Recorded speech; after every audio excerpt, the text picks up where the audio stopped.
В Стамбуле и многих регионах по всему миру прошли мероприятия, посвященные годовщине основания Восточно-Туркестанских республик. Празднование 86-й годовщины образования Исламской республики Восточный Туркестан, организованное Ассоциацией просвещения и солидарности, прошло в стамбульском районе Зейтинбурну. Мероприятие началось с государственного гимна Восточного Туркестана. В конце программы были вручены медали многим уйгурским активистам и медийным агентствам, следящим за ситуацией в Восточном Туркестане, таким как Уйгур ТВ, Истиклал и радио «Свободная Азия». Кроме того, под руководством уйгурских студентов, которые учатся в Бурсе, была проведена панель «Тихий крик Восточного Туркестана», на которой были освещены китайская оккупация и нынешнее положение уйгуров и других тюрков. В стамбульском районе Фатих было задержано 3 человека, подозреваемых в убийстве уйгурского бизнесмена Самета Эркина, которые пытались сбежать в Сирию.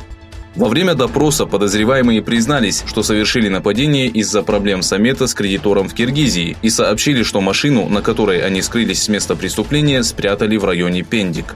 Убийство Самета Эркина было освещено в узбекской и киргизской прессе. Имя Самета было упомянуто при расследовании вывода крупной суммы за границу.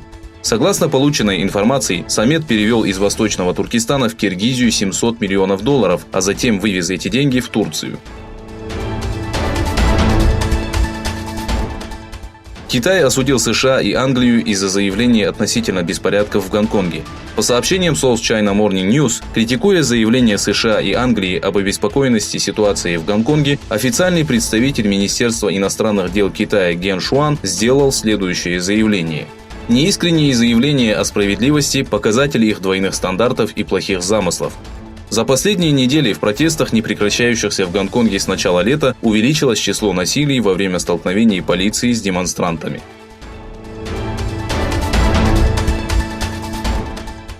Шесть крымских татар были осуждены на срок от 7 до 19 лет. Во время судебного заседания, прошедшего в военном суде Ростова-на-Дону, 6 крымских татар были обвинены в террористической деятельности. Согласно решению суда, Муслим Алиев осужден на 19, Энвер Бакиев на 18, Эмир Усен и Вадим Сирук на 12, Рифат Алимов на 8 и Арсен Джепаров на 7 лет тюремного заключения. Министерство иностранных дел Украины осудило арест крымских татар.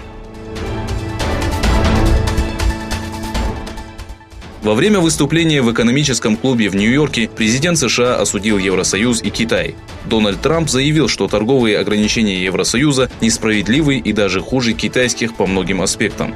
Что касается торгового соглашения с Китаем, Трамп сделал следующее заявление. Китаю не терпится заключить экономическое соглашение, но решение остается за нами. Возможно, в ближайшее время мы подпишем соглашение.